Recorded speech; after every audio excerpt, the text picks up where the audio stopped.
welcome to this episode of the World Extreme Medicine podcast. I'm Dr. Will Duffin, GP and Medical Director, and co-hosting today is Mark Hannaford, WEM founder and CEO. This is the podcast for people with adventurous and curious minds. The practice of extreme medicine is deeply connected with travel to parts of the world that endure famine, conflict, political instability, and crushing inequality. So on this podcast, we're always keen to speak to professionals who can share their insights and perspectives on this.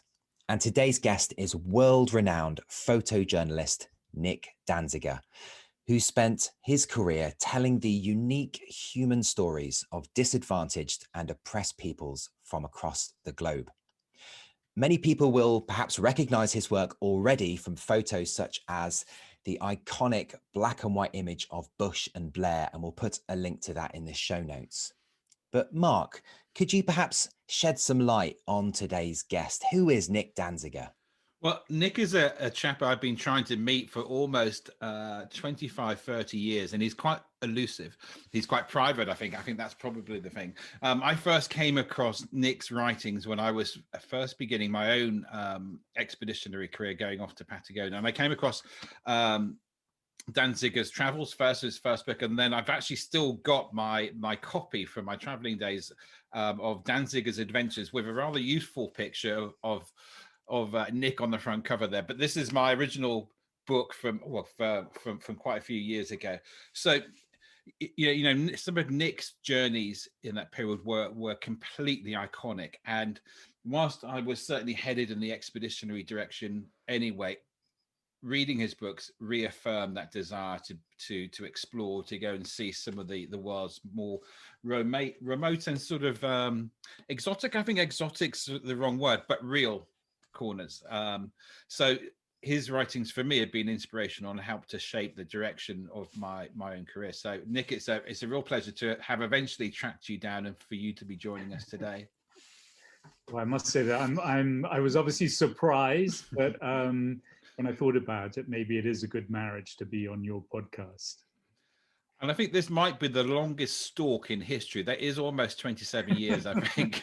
And that's saying something. Believe me, Nick, Mark is a world-class stalker of I'm going to take that the right way. Yeah. And with this episode, we're going to be looking in quite detail at Nick's new book, which I'm holding up to the camera. This is Another Life. It's a crowdfunded book of photos of from across the globe, from places from Niger to Zambia, looking at the human impact of poverty and conflict, and real expose of how successful we've been at meeting the Millennium Development Goals.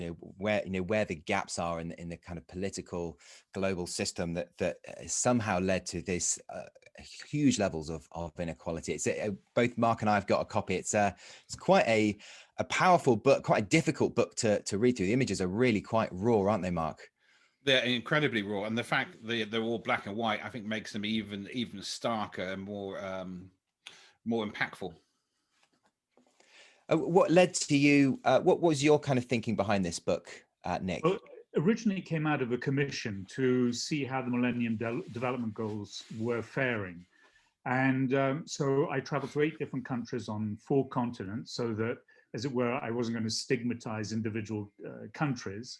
And what I discovered was that amongst those 8 Millennium Development Goals, often someone living in extreme poverty would be affected by several of them. The initial brief actually was to go to one country and focus on one MDG. So the project was carried out. I think they were happy with the results. And I thought, well, if you really want to know how these goals are faring, I need to go back, or we need to go back and find the same people all over again to create some kind of measurement to see if there was an improvement in their lives. So 5 years later, I decided to try and retrace everyone, revisit them. The commission no longer existed. They weren't interested, but I found funding through foundations. It's often the case now. And after that, 5 years later, I decided to go back a 3rd time. So every person in that book has been visited at least 3 times, sometimes up to 6 times, to see whether those goals were indeed effective or not. And that's what I really like about, I think, the way that I work, I think, is to go back and just not leave the story behind. I've been visiting Afghanistan now for, I think it's 35 years, going back, often revisiting the same families and individuals. And I hope that gives me a better perspective on whether people's lives are changing for the better or not. And Nick, one of your raison d'etres as a photographer is to give the unheard a voice. And do you think that as with the Millennium Goals, as societies develop, those voices are being heard any more clearly than they were before? I have to say, no, their voices aren't, when I say their voices aren't strong enough, we're not hearing enough about how what I would describe as the majority world are living. I think it's one of the sad things. We say, oh, we're so amazingly well connected today through the internet. We know what's going on. But I often give talks at schools from primary, secondary, high school level, and also to universities. And my impression is that young people certainly know less and less about what is happening in the world. And I think that's very frustrating because the gaps to me seem to be getting bigger and bigger. They're widening. People today are living in conditions that haven't improved since the medieval ages, without electricity, running water. Forget about access to healthcare. That's a pipe dream for them. So for those of you who aren't familiar with the Millennium Development Goals, that was a mandate agreed in the year 2000 by UN member states on 8 goals to eradicate extreme poverty and hunger, to tackle gender inequality, reduce child mortality, combat infectious diseases. There was 8 goals, and we got to 2015, and well, the jury's out really on how successful that was, and that's subsequently been replaced by the Sustainable Development Goals, and there's now 17 of them, and the target's been shifted back to 2030. So there's lots been going on in this arena. And Nick, you've been intimately involved with these goals and what they mean to the people on the ground who are affected by these issues. How successful do you think these kind of political drive and initiatives have been in addressing some of these areas of huge need? I think that there was a willingness, certainly in the beginning. All the member states of the United Nations signed up to the Millennium Development Goals. I think there was a political will, but the reality is quite different on the ground. And I think that we're driven by kind of all these different sort of metrics, the numbers. So, visiting schools, and not just on this project, but I go to schools in the global South, and there are 150 children in the classroom. And if you look at those targets, MDG 2, universal primary education, you look at them, and many countries say that, yes, every child is now in school, but you go to those schools, and in a class of 130 or 140, or indeed, as I mentioned, 150, half the children don't have notebooks or pens. Forget about shoes. So what is the quality of the teaching? How do you teach one teacher to 150 children? But if you look at the figures, that country has done extremely well. I was very surprised in Latin America on that particular project. I actually met the Minister for Development, and she was honest enough. I said, it's extraordinary. You're the only country I've come across where that figure of children attending universal primary attendance at school has gone down. I said, how's that possible? And she said, well, we incentivized teachers and schools to get children into the classroom. And what happened? This resulted in producing ghost children. They didn't actually exist. So, what I would say very strongly is that there is a huge amount of work still to be done. And we're speaking almost it's a pandemic. Extreme poverty is something that exists throughout the world. We have poverty in our own societies, maybe not extreme poverty, but what I see in many countries in the global South. But I think it mirrors a lot of what is taking place today in the vaccination program, is that we're looking after ourselves first and ignoring the majority world. And that cannot be good for the health of our future, certainly for our children and our grandchildren. They will live in a society where we will see these pressures as they already exist. We talk about migration, people moving and wanting to move to Europe and North America. But the biggest migrations that I have witnessed today, and indeed people in the book that you mentioned, they are not moving to the west or to the north, they're moving to the cities. People are deserting rural areas where life is simply so difficult and hard. And this is one of the big themes that comes through in your work for me, Nick, is this sense of us being that shared human condition, the interconnectedness of it all. And it's also struck me at just how shielded we are in the Western world. This realization that we living in the UK and in Western Europe, we are the global elite, and we just don't in day-to-day life have any sense of what is going on in some of these places, which is why your work is this unique window into those places. And for me, the low income, low resource countries that I've traveled to have given me the biggest perspective, the biggest wake up call on just how lucky we are when you see that juxtaposition between the crushing poverty of kids running around in the street with no shoes on, and families living hand to mouth in tiny little brick buildings where they're cooking indoors, and it's all just this big melange of bodies and smoke, and kids who are being forced into work just to make ends meet, and you juxtapose that with us. Certainly Mark will relate to this. In the commercial expedition world, we turn up with all our Gucci kit and our and we're ready to climb some mountains and maybe have some fun, and we're there for the clients. But when you put those two together, it really brings it into focus. Is that something you can relate to, Mark? Yeah, I think it is. It's that sort of almost, and it was almost a question for Nick as well. It's that kind of guilt that you've got a British passport, you go to these places, or a European passport, you go to these places, and there's a benefit, of course, because you're employing people, you're providing income, and providing activity. But on the same sort of flip side of that coin, you're getting them to carry heavy weights.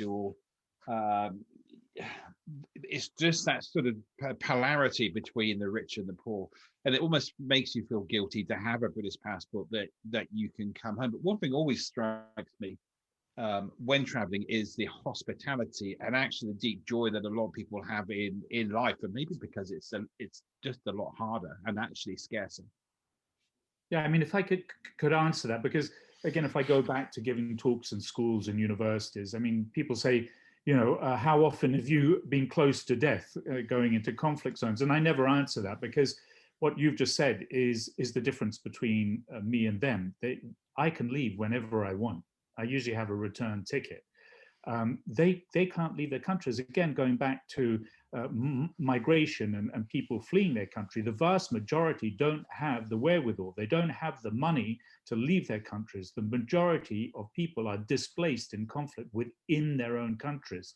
It's an embarrassment to me, even the way that I'm dressed, the shoes that I wear when I go. I mean, I do occasionally to reach remote areas. You could call it the classic expedition, but I remember once going to the Pamirs in Afghanistan, and I wouldn't say that I was over-equipped because of that embarrassment, but we were up every morning at 4 a.m. before first light, because the people who were with us, our guides, couldn't bear to sleep on the ground any longer. It was so cold, they wanted to keep moving. I had a decent pair of shoes, they didn't. When we crossed the snowfield, some of them didn't have socks. That's tragic. I mean, I think there's always a goal in what I'm doing, but I remember that now because I still feel guilty about it. I feel guilty that we can come with all the insurances, as it were, that they will never have in their lifetime. When I say insurances, analgesics. And I'm working on a global project about hard drugs, and I see people resorting to using opium because, in fact, it's cheaper than buying an analgesic. I mean, where is the sanity in the world that we're living today? I mean, often as a photographer, and as you said, you've got a passport, you can always generally come home. There's a degree of voyeurism in terms of taking photography. How do you balance that sense of, intruding and collecting images, but then being able to leave and come home with the need to tell that story? Well, I think, I mean, I started as a painter. I never expected to end up as a photojournalist or write books or make documentary films. And I think I'm driven by what you both said originally, which is to give a voice to others. And so I go with a professional outlook. In other words, I'm there and I do have a job. I have a job to represent the people in the way that I hope that they want to be represented. I don't arrive with the cameras open, ready to shoot. I work with people on the ground who are from these communities. It's explained why I'm there. I spend quite a lot of time explaining not why I'm just there, but the result is that it's unlikely that, unfortunately, their condition is unlikely to change as a result of their stories or their voice being heard. So I think that's very, very important, is the approach that I take, the time that I spend, the relationships that I build up. And again, I want to really stress that my work is teamwork.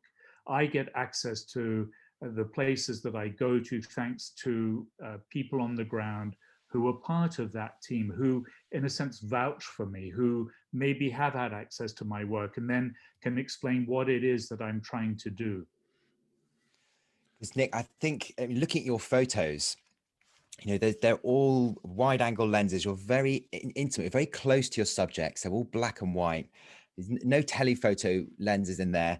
And one thing I found, when I've tried to take photos of human subjects overseas, when I'm the only, perhaps the only person with white skin in that environment, is it's very easy for it to become quite intrusive and quite voyeuristic. It's just remarkable. How do you talked about working closely with people, but how do you really avoid taking a camera into these places where people are really struggling and not making them feel exploited, making them feel like they're somehow specimens in a zoo? Well, I think, it comes back to what I just said, in a sense that so much is about building up those relationships, explaining why I'm there. And one of the reasons that I do go back is not just to see whether things have improved in their life or not, but I really enjoy, to say love might sound patronizing, but the people I work with. And you build up these relationships. And I think it's like, if you enter someone's home, they're not going to reveal themselves in the first meeting. And then bit by bit, you get to know them. And bit by bit, you become part of the scenery. And I think it is important to realize, not everyone will realize, like you have, that all these images are taken on wide angle lens. It's either from 24 to 35 millimeter. So I'm extraordinarily close. You mentioned the Bush and Blair image. It's the same. I'm literally on Bush's shoulder as I was taking that picture of Tony Blair. The same with heads of state. That's the way that I work, is in close proximity, but also, as it were, fly on the wall, that it's observational, that I disappear, that I'm not part of the action. Well, is that entirely true, Nick? Because there have been occasions when you've crossed that line, because you're the father to 3 Afghani. I could see your eyes wondering where this story was going to go. Is it going to be some big reveal? But your 3 children are Afghani orphans.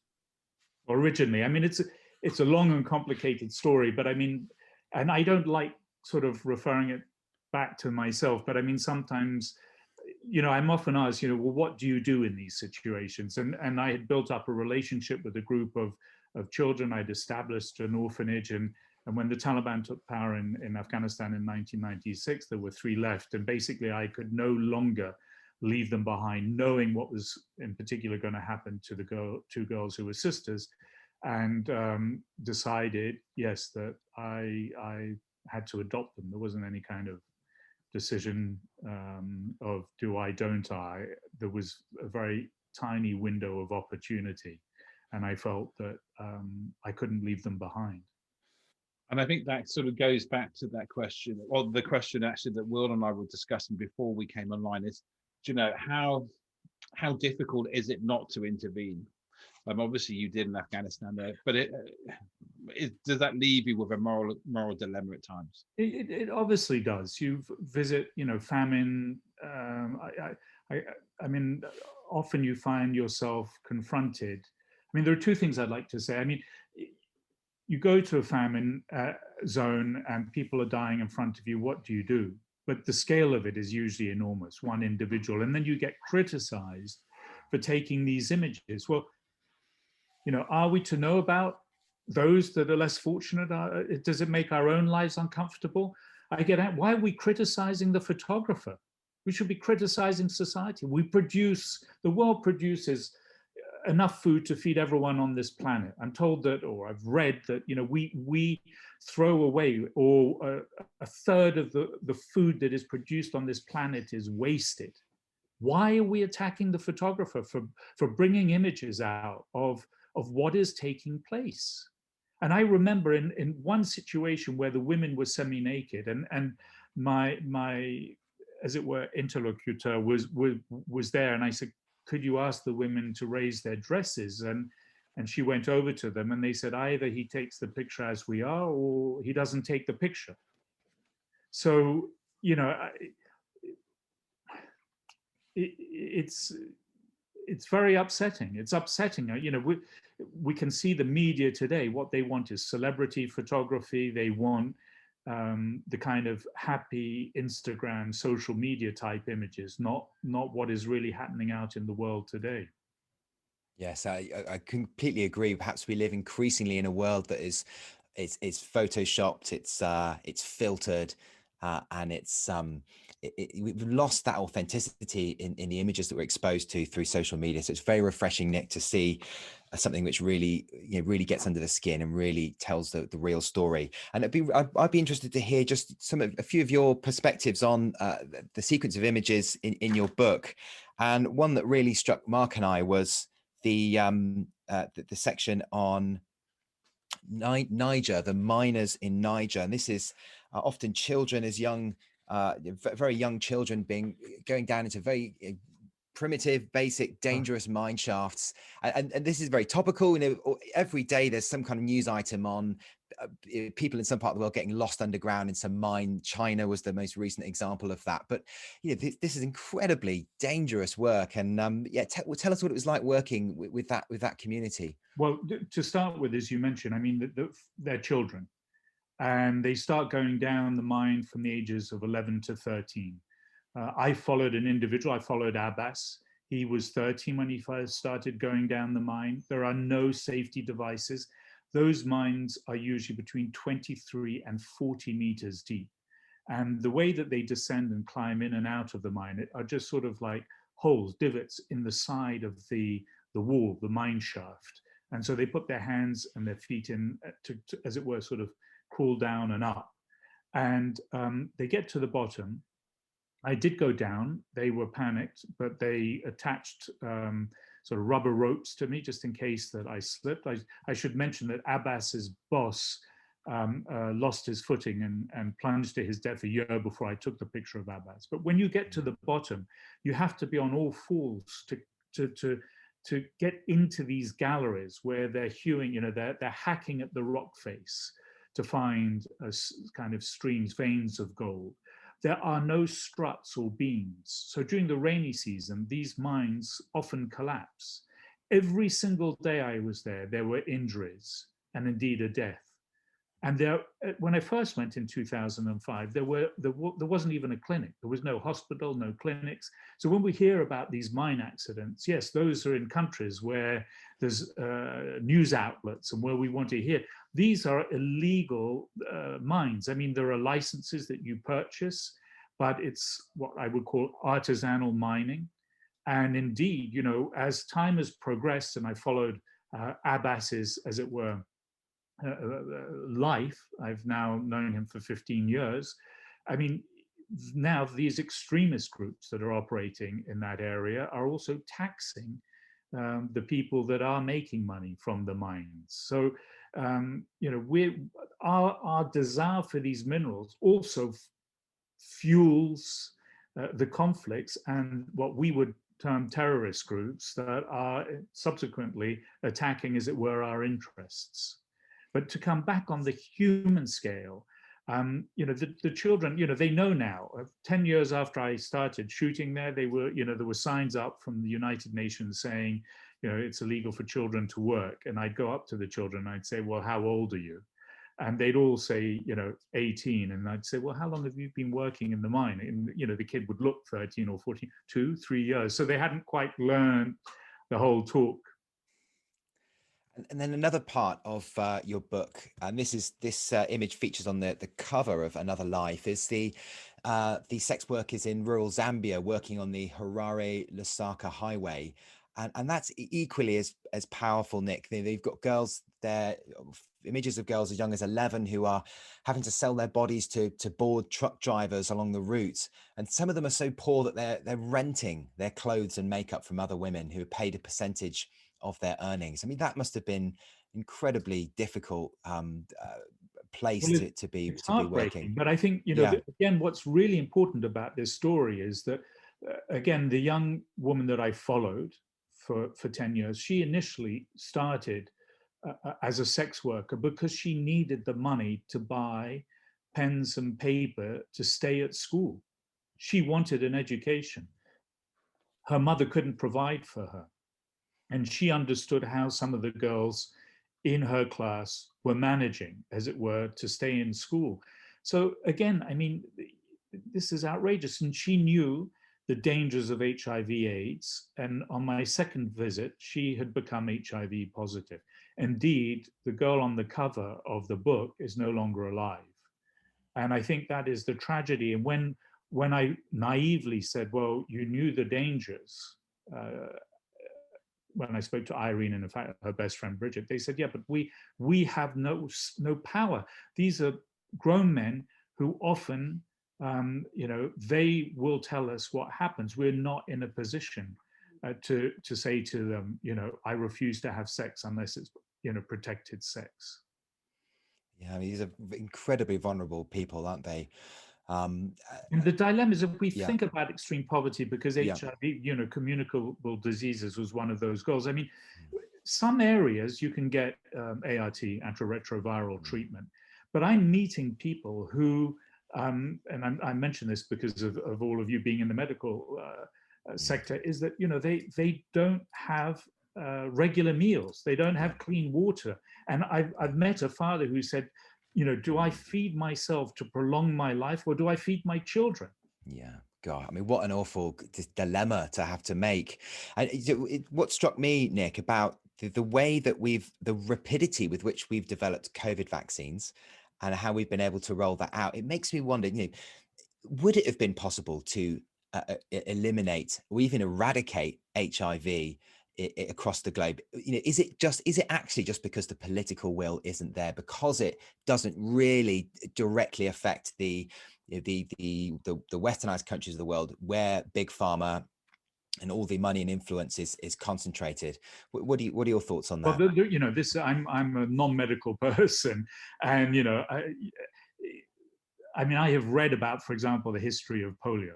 And if you read about the history of polio, it was costing the United States of America such a huge sum of money in terms of lost production, etc., that vast sums of money were plowed into finding a polio vaccine. And we see this again, indeed, with the COVID-19 pandemic, that it has ravaged the economies of the high-income countries. And I don't know if the figure is the same today, but the UK is doing very well, Israel, etc. I think a month after the vaccine was first out, only 25 vaccinations had taken place in low-income countries. Yeah. That's an outrage. Yeah, it's shocking, isn't it? And in the UK, we there's lots of criticism leveled at the government for our response to the pandemic. But one thing we've done very well at is stockpiling vaccine. And there's this huge issue, isn't there, Nick, at the moment with vaccine nationalism, with a lot of vaccine being distributed only in the global north. And I think that there's movements, organizations like COVAX, who are trying to redress that balance and ensure an equitable distribution of vaccine across the globe. But it remains to be seen whether how effective those initiatives are going to be, doesn't it? But you see, I think it comes back to, why should extreme poverty in some of the countries that you and I travel to matter to us? But it's like COVID-19. Mutations will develop. If we don't do this globally, then the mutation will happen to such a degree that we will need a new vaccine. we need to distribute equally across the globe to the most vulnerable in order to prevent a return with another pandemic of a mutation, if that makes sense from a non-medical person. Whatever, what you throw out there comes back to you. Yeah. And when we talk about these miners, I meet families where both in the Middle East and in the Sahel, where mothers are saying to me, I'm trying to stop my son going off with these armed groups, whether it's the army, the militia, or as we know, the Islamic State has various groups out there. They will go with someone, not even for money. If they are told they will have a regular meal, I don't think I can hold my children back. It's their stomachs. And, there is this bitterness and anger. And we are partially responsible for that. Where do all the extractive industries, the majority of what is extracted goes to maintaining our consumer society in the high income countries. Those miners in Niger that we talked about, those precious minerals, they all end up in our iPhones and things, don't they? The luxury goods of that, no one has seen. No one has an iPhone there, and no one has ever seen. Well, the young people anyway, the young miners, because I have asked them, they've never seen a gold ring or bracelet. They don't know why we value gold. I think that's what's interesting, and this is another thing that comes through in your work, Nick, is this sense of interconnectedness and this idea of it being another life, this being this very removed, otherworldly kind of experience of traveling in the global south and meeting those peoples. But what you're saying is that all comes back to us. We are all one. One human race, and issues like inequitable vaccine distribution, of food insecurity, of climate change, of conflict, ultimately that will all affect all of us. We cannot live as islands. And I think in the kind of political arena, you might argue there's been an increasing move towards a nationalist, populist style of politics, where it's America first or UK first, and we're perhaps pulling up our drawbridges. We're perhaps we've reduced, if anything, UK we've massively reducing our global aid budget, and it really worries me, because I strongly believe, as you do, Nick, that the only way we can, as a human race, we can face up to the problems that we're faced with is if we work together. But everything is teamwork. And that. I mean, there has to be a fairer, more equitable distribution of the world's resources. We consume 100 times more energy than those people in those mining villages or on the border between, down in Zambia. This will come back to haunt us.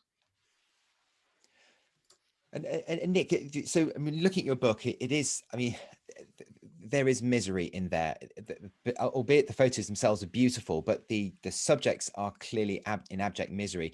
Out of all of this, are there any rays of hope?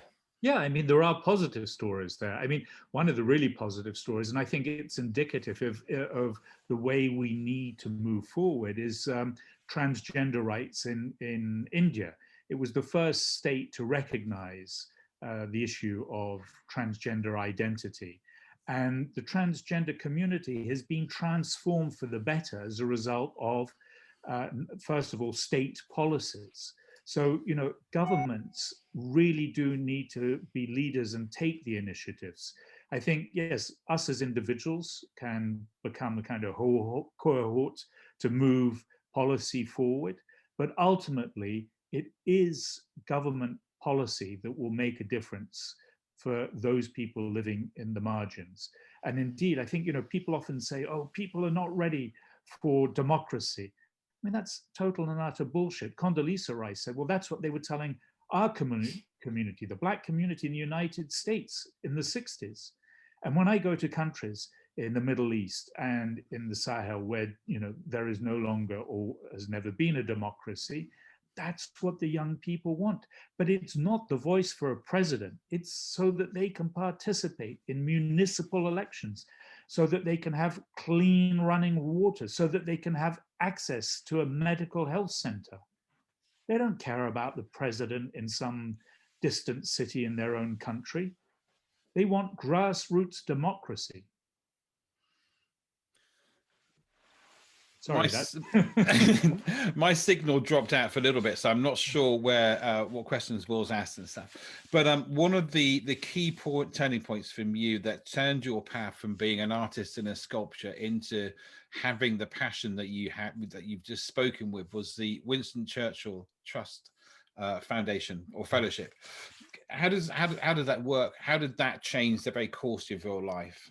Well, I should mention that the Winston Churchill Memorial Trust, soon to be known as, I think, the Churchill Trust, they often, they give many fellowships to people in the medical profession, nurses for looking after the terminally ill, etc.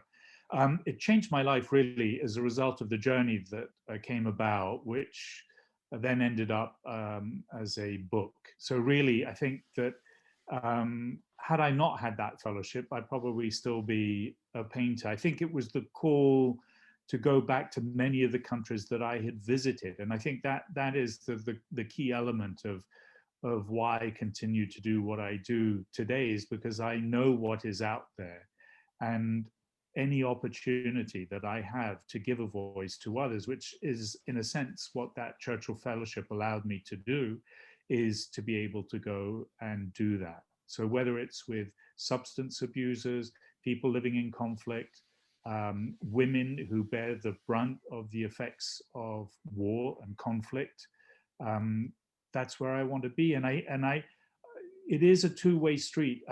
We talk about the difficulties and the horrors, but you mentioned about values, and to come back to the famine, and I mentioned about these women semi-naked dying, my age, to pick up your camera and to look in front of you and see someone your age dying not because there wasn't food in the country.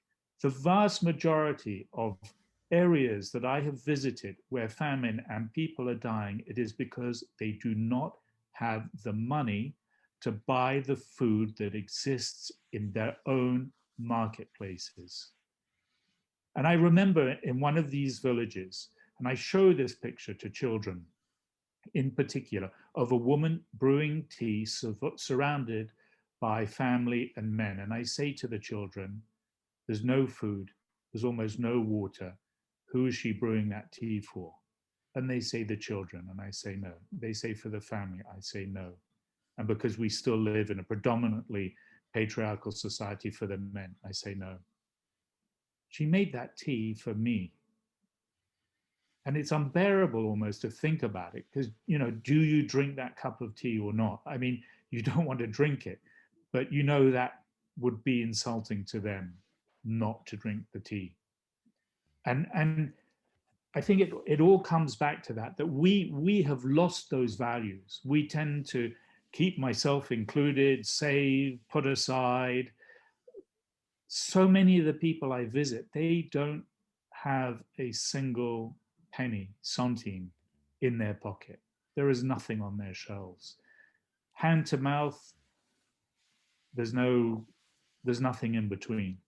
Nick, could we talk for a moment just about the way that you've traveled? Because it's some people might perceive you as a successful photojournalist. You've got lots of published books. You're living in the south of France. That perhaps you're staying in 5-star hotels and things, but that's not been the case. And actually, the accounts of your travels that I've read, are ones where you've really assimilated, really integrated with those people. You've lived alongside them. You've learned and some of the language and some of the culture. What role specifically has that had in how have you been able to really gain the trust and really get under the skin in these communities, rather than just being this another camera-toting tourist? Yeah, well, I think one of the things to start with is probably the 5-star hotels. I will sleep on the floor next to them. If permitted, I will eat and share their food, even if I know it hasn't been, correctly washed. The five-star hotels are when I do my behind-the-scenes political coverage, and you're traveling with a head of state, which is so far removed. All the gatekeepers, they have less and less idea of what the world is about. And so therefore, I think that I probably am a chameleon. I try and integrate myself as best as I can with those communities, be they heads of state, be they nomads, be they women living on the front line because they don't have the money to pick up sticks and move to a safer location. So I think I want to share what they share. Going down the mine, everyone said, don't go down the mine, it's too dangerous. Those are the miners there. But how could I photograph Abbas, spend 3 days with him and not go down the mine and photograph what he risks on a daily basis? Abbas works 7 days a week, 9 hours a day, sometimes overtime. He has 2 days off a year. He eats meat twice a year on those days off. That's really so shocking, I think that's, isn't it? That's Yeah. the point, is if I go to these places, it's to share their vicissitudes, their hardships, to, in a sense, I'm their guest. I'm their uninvited guest. Yes, yes. I think that's the point. There's almost some parallels between the way that you work and perhaps an undercover police officer. And I know you're not the law, you're observer. In our difficult neighborhoods, that's what they worry about. They see Yeah. me go up and they say, But that way of working isn't free from risk to you. And I wondered whether you'd been during the course of your travels, whether you'd been in any very tense or challenging circumstances where you felt that your personal safety or security was compromised, and how you managed that. Often. But I mean, I work through people who hopefully know who I am. So the trust is already there. And then they try and convey that sense of, that I can be trusted. So it includes our own neighborhoods in the UK, in France, and in other high-income countries. I have the same difficulty if I go into a difficult neighborhood. I worked in the Troubles in Northern Ireland with the Catholic community, with the Protestant community, and indeed I also ended up there with a platoon, sharing, I think it was 10 days living in the barracks with the platoon, going out on patrol and worrying that I'd be recognized by some of the communities I'd already visited. And I think, that's the really important point, is to be able to work in the way that I work. Is you have to, forget about, a lot of who you are in terms of, I want to go with an empty page and have the people teach me. That's what I love. What I do is because every day I learn so much, and it's an amazing, what can I say, key door into other people's lives. And I try and respect that as much as possible. Some of the images, obviously, how can you keep someone's dignity when they're emaciated or when they're injured? And I think, to come back to your point, for me, it's not so much being a photographer. I say to people, don't study photography, study medicine, languages, sociology, because I think all of those things, including being a detective, is what you need to bring to this type of work. And I'm only there thanks to people agreeing to opening their door. So the door can shut just as quickly. I think that doorway analogy, Nick, is a really powerful one, because you clearly went through a doorway when you applied for your fellowship, and that's led to the life that you're leading now, and the powerful message and voice you're giving to the unheard. Is there a sense that and I know that you started off as an artist, as a painter, that you'll eventually start taking your easel and brushes to some of these places and actually painting them? Because I know that creative urge, does photography fully fulfill your creative urge? Or was it doesn't. And the other day, someone got in touch with me through Google Mail because they had bought a work of mine, a painting, at auction in the UK, and wanted to know more about the painting. It was mainly abstract, but based on mathematics. But anyway, It doesn't fully fulfill me. But I'm at the moment, I'm still, as long as I can manage to get to these places, I'm still driven. I worry about my friends, for example, in Myanmar, which I visit almost, every year. So yeah, every year for the past 10 years, I think I've been going to Myanmar at least once a year.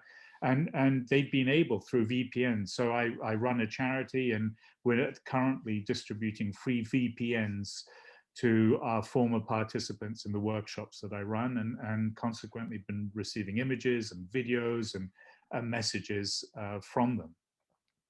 So at the point this is being recorded, there's just been a military coup in Myanmar. The Aung San Suu Kyi is under, she's being detained again, and the military are back in command.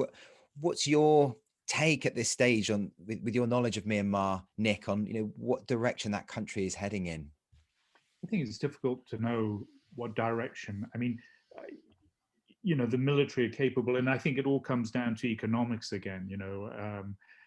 Myanmar, like much of Southeast Asia, and indeed much of the world, is now in the economic grips of China, and China will have a massive say as to what does and doesn't take place in Myanmar. And I think obviously the vast majority of people want democracy, whether it's in Myanmar or elsewhere. They have tasted, people have lived through military dictatorship in Myanmar. I visit North Korea as well. I visited Myanmar when it was under the dictatorship. So there is this yearning now to have the democratically elected government returned.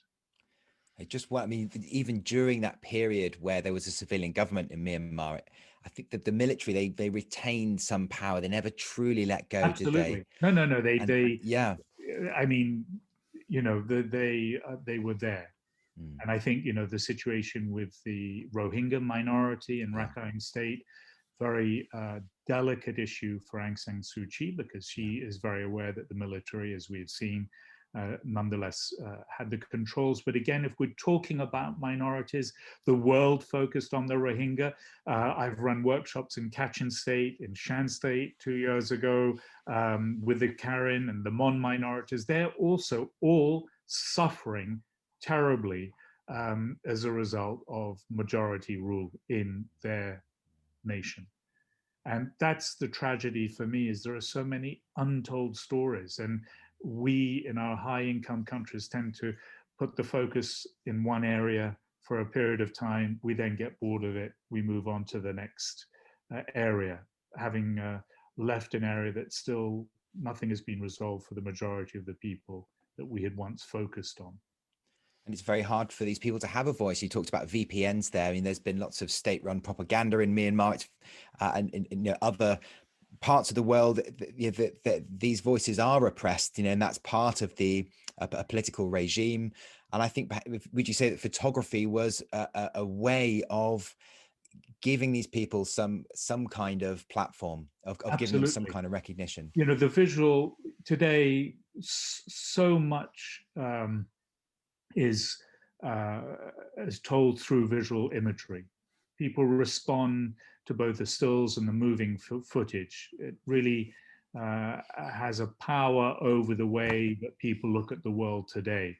I think in my own personal work, and sorry to bring it back to me, but I think that there is a very important part for words to play with the images. The images can't tell the whole story. And I would like to read, because we're now talking about Myanmar. I've just brought up on my email. This is from actually someone who was a partner in one of the workshops. So she just emailed me. We feel so numb with disbelief and anger. It is so unjust and disgusting. Another nightmare has begun, and we are all forced to live under oppression, fear, and abuse of mind and rights as humans. I don't know how long I can go on. Mom is very upset. She does not even want to eat. She's 90, and my prayers for peaceful days in her twilight years are not answered. Mintin is one of the facilitators in our workshop, has been arrested again. Not sure if he will ever be released. I try not to be broken. I'm literally choked with anger and hatred. And I've been on the internet for an hour this morning with WhatsApp and receiving images. It's heartbreaking for people to face yet again military dictatorship. And it's hard for us to understand. We don't live under those circumstances, and too often we make judgments when we're not in that kind of situation. We wonder why people do what they do, but it's very difficult, even for me, to understand, having visited many of these places, why people do what they do, because I don't live it. Is your focus, do you feel, for the next, for the immediate future, going to be Myanmar and telling the unheard stories? Well, it certainly is. I mean, what I'm hoping, I mean, I feel very fortunate that I've been able to have the career, as it were, that I've had. And so I do have a charity called Picture People, which that's what we do. We go to frontline states such as Myanmar and the Philippines, and we try and give the skills and impart our knowledge on how they can tell their own stories rather than us tell their stories. So I'm very much hoping, and that's why I'm very involved at the moment, to see what we can do to help them be able to distribute and tell their stories, give them a voice at this difficult moment. And that might be something that when you have a spare moment, that we pick up with you again, Nick, in terms of, obviously, a lot of the medical professionals we engage with are on those front lines in terms of working with NGOs or individually, enabling them and giving them some of the skills to amplify the stories that they hear and see actually would be really useful, because there is a skill and there is a knack and there is a way of doing it which is more which creates effectiveness. So I think that would be a really fascinating topic to pick up with you. I want to say something before we end, because it's really, really strong, because people talk about the effectiveness of aid and humanitarian responses. And I'm now talking to you in the medical profession. I've been to war zones where you've asked me, oh, you know, what do I do? Don't I put the camera down? I've had nurses or doctors shout at me saying, give us a hand. And I've put the camera down and given them a hand. And unfortunately, I don't know why, but I was asked even to assist in operations, medical operations. But that leads on to exactly something I think that is very important for all of you. Often I'm told by people in the medical profession that what they do isn't particularly effective on the scale of being in a certain location. But from on the ground listening to people, particularly in conflict zones, it's not the fact that you're practicing medicine, it's the fact that you're there, that you've come to witness. You've come in a form of solidarity to be with them. So forget about even recording, forget about uploading. Your presence makes a huge difference to people who remain behind, who are unable to leave their homes or simply don't want to leave their homes. The fact that you are there, that you have risked your lives, that you have decided to give up the comforts of your home to be with them is immeasurable. I think those are really strong words for the people in our audience, because I know they would have felt absolute isolation in some of the circumstances they found themselves in. So those words from yourself, Nick, will be amazingly reassuring and positive for them. I've got one last question, and it goes back to your art. When you were at art school, your art was based on geometry and mathematics. Now, given your life and given your career and experiences you have, does the art that you do now, is it remained unchanged, or is it being very much altered by your experiences? I think it's altered by every experience. As I said, I learn every day, and I try and improve my photography every day. I look at other images that other people have produced. I get inspiration from many, many sources, not just visual sources, but I think my biggest inspiration is from the people I visit. Nick, I'm going to hand over to Will in a second, but it's taken me 25 years to track you down for this interview. Hopefully it won't take us quite so long to the next one, because we're both being our dotage then. But it's been an absolute pleasure and an insightful hour to spend with you. So thank you from myself for agreeing to meet with us today. Will, I'd like to hand over to you. Yeah, I certainly echo those sentiments, Nick. Your insights have been really, really, really useful. Thank you. How can people in our audience who want to know more about you, perhaps they want to get a copy of Another Life themselves, how can they do that? Oh, I hate promoting my own books. You put me on the spot. I thought you were going to do what they call the spiel. I'm not. I'm very grateful that you've invited me onto your WEM podcast. If you really want to get a book, and I always say, you can buy them secondhand very cheaply, but you will help me by not buying them secondhand. You can go on Amazon, but as you're in the UK, I would say hive.co.uk is an independent website that I think directs you to independent bookstores. So you can do that. Anyone's free to contact me through email, Instagram, or whatever. I will always get to answer at some point. And because I also took pictures on the front line at the hospital that was at the center of the pandemic in France, I do want to take off, I want to doff my cap to not just the doctors, but in particular the nurses and we call them aides-soignants, I guess, auxiliary nurses. Yeah, healthcare workers or healthcare assistants. Yeah. Who, touching the patients and cleaning them. And I just want to say that there is no nobler profession other than teaching. The two of you, I think, go together as being the real heroes and the ones that we should remember, that without you there, our lives would be a lot worse. It's very humbling to hear that, Nick. And it's also been a great privilege to speak to someone like you who is really guided by their values. And that's been particularly inspiring for me, as to someone that is really driven by a deeper sense of purpose. And, Nick, unlike many photographers in the world, and there's nothing inherently wrong with self-promotion, I think you're doing it for the right reasons. And I really do admire that. Thank you. Hopefully one day I'll meet you in person, both of you.